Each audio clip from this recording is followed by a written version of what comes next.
Apakah masa lalu kita itu semuanya baik? Jangan pernah merasa diri baik. La tuzakku anfusakum. Jangan kamu merasa diri kamu suci, karena kita adalah orang yang penuh bergelimang dosa. Kullu semua, kullu bani Adam, semua anak cucu cicit keturunan Adam, khata'un. Diambil dari kata khata', salah. Semua kita ini pernah buat salah. Wa khairul khata'in at-tawwabun. Sebaik-baik orang yang pernah salah adalah orang-orang yang tawwabun. Tawwabun diambil dari kata taba yatubu tawwab, kembali ke pangkal jalan. Wa anna hadha sirati mustaqima, jalanku ini mustaqim. Ihdinas siratal mustaqim, jalanku ini mustaqim kata Allah. Tapi ketika melewati jalan itu, kadang kita tak mustaqim. Jalan Allah itu mustaqim, tapi kita melewatinya tidak mustaqim. Kadang kita terpeleset, jatuh, melompat, berkubang, kotor, naik lagi, sucikan lagi. Seperti orang yang tinggal di tepi sungai, lalu kemudian dia mandi pagi. Habis dari pagi kotor, kena najis, kena noda, kena bersihkan lagi, tapi ternyata kotor lagi. Maka kata Nabi SAW, man ahsana fima baqiya, siapa yang sanggup berbuat ihsan di sisa-sisa usia ini. Berapa lagi sisanya Pak Ustaz? Kita tak tahu. Man ahsana, siapa yang sanggup berlaku ihsan fima baqiya, pada sisa-sisa usia ini, ghufira lahu, maka diampunkan Allah Subhanahu wa taala ma madha, yang lalu diampunkan Allah. Apa itu ihsan? Apa kata Nabi? Anta'budallaha ka'annaka tarah. Engkau sembah Allah, engkau beribadah kepada Allah ka'annaka tarah, seakan-akan engkau menyaksikannya, seakan-akan engkau sampai pada tingkat musyahadah, mempersaksikannya. Fa illam takun tarah fa innahu yarak. Tapi kalau kau tak dapat melihatnya, dia melihat engkau. Inilah maqam ihsan. Tadi waktu salat semuanya menunduk menghadap tempat sujud. Allahu Akbar. Adakah di antara kita yang melihat Allah? Tidak. Lalu kenapa kita seperti ada burung yang bertengger di atas kepala, tak ada yang bergerak, mata semuanya, tak ada yang menoleh, menengok kaligrafi, menengok AC, menengok jam. Kenapa? Kenapa tak ada yang memandang? Kenapa tak ada yang melihat? Ka'annaka tarah fa illam takun tarahu fa innahu yaraka. Seakan-akan engkau melihat dia, andai tidak kau sanggup, maka dia melihat engkau. Merasakan pengawasan Allah Subhanahu wa taala. Saya ni Pak Ustaz dulu bukan orang baik. Semua sudah saya minum, sudah dari mulai vodka, Carlsberg, Mix, Ampun, Tua, Putau, sabu-sabu, pil rohimol, pil anjing gila. Sudah semua makan dah semua Pak Ustaz. Tapi dari raut wajah tak ada nampak penyesalan, hanya kebanggaan saja. Bangga sudah mengkonsumsi itu semua. Bukan itu taubat itu. Taubat adalah ketika orang menyesali masa lalu yang bergelimang dosa, sehingga setelah itu ahsana fima madha, yang madha yang lalu itu apa boleh buat? Lan tarji'al ayyamul lati madat, tak akan kembali lagi, tapi yang akan datang diperbaiki, menemukan titik balik. Sampai kapan Pak Ustaz? Innallaha yaqbalu taubatal 'abdi, Allah menerima orang menemukan titik baliknya malam yugharghir, selama sebelum ghargharah, sebelum nyawa sampai ke tenggorokan. Taubat nasuha dia diterima Allah Subhanahu wa taala. Man ahsana, siapa yang berbuat baik, fima baqiya, pada sisa-sisa hidupnya, ghufira lahu, maka diampunkan Allah Subhanahu wa taala ma madha, yang lewat-lewat, yang lalu-lalu. Sekarang kebalikannya, man asaa fima baqiya, sudahlah sisa umur tadi pendek, sedikit, tidak banyak, tidak panjang. Asaa fima baqiya, yang lewat-lewat lagi, terus dia lanjutkan. Asaa fima baqiya, sisa umur yang ada itu tetap juga dia buat asaa, buat dosa. Lalu apa yang terjadi? Ukhidha maka Allah tetap menghukumnya. Yang mana? Ma madha, yang lalu, wa ma baqiya, dan yang akan datang.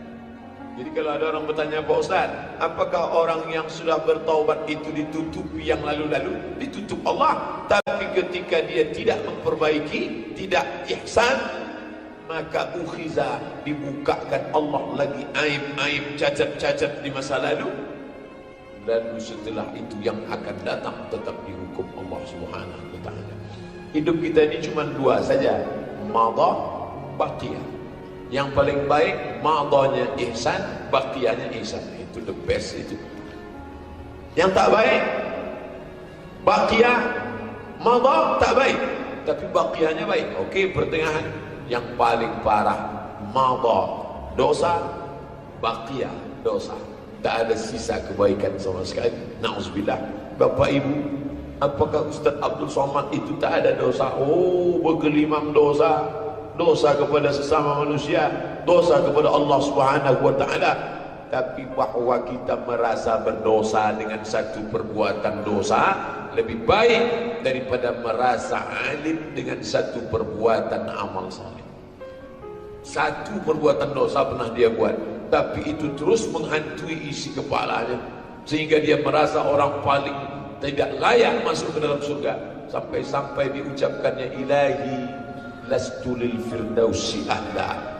Ilahi, ya Tuhan, lastu lil firdausi ahla, aku tak layak masuk surga. Wala aqwa ala naril jahimi, tapi aku juga tak kuat masuk neraka. Untuk masuk surga rasanya aku tak layak, melihatkan banyaknya dosa-dosaku di masa lalu. Mau yang mu'allaf ataupun mau yang Islam taubat, kita ini cuma dua saja. Orang Islam yang punya masa lalu bertaubat, yang kedua orang kafir yang masuk Islam. Dua-dua itu ada di tempat kita. Mu'allaf center kita yang dibimbing oleh para ustaz kita, itu mereka adalah orang-orang yang dulu menyembah Yesus Kristus, Santa Maria, Siddhartha Gautama, pokok kayu, menyembah hantu setan. Tapi kemudian bersyahadat di hadapan kita, kita menyaksikannya semua. Asyhadu an la ilaha illallah wa asyhadu anna Muhammadan Rasulullah. Putih, bersih. Tinggal mengisi baqiyah ihsan. Man ahsana, isilah yang baik-baik.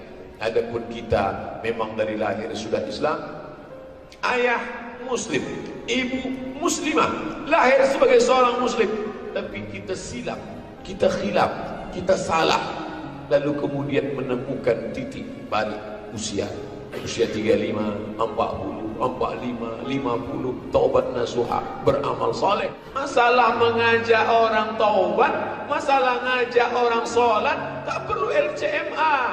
Ini sekarang kita ketemu dengan dua kelompok manusia yang tidak mengerti Islam. Yang satu berpendapat yang ngajak orang sholat, yang ngajak taubat harus ustaz. Kamu sudah taubat, kamu bergelimang dosa, ngapain kamu ceramahi saya? Emang kamu ustaz? Emang kamu LCMA?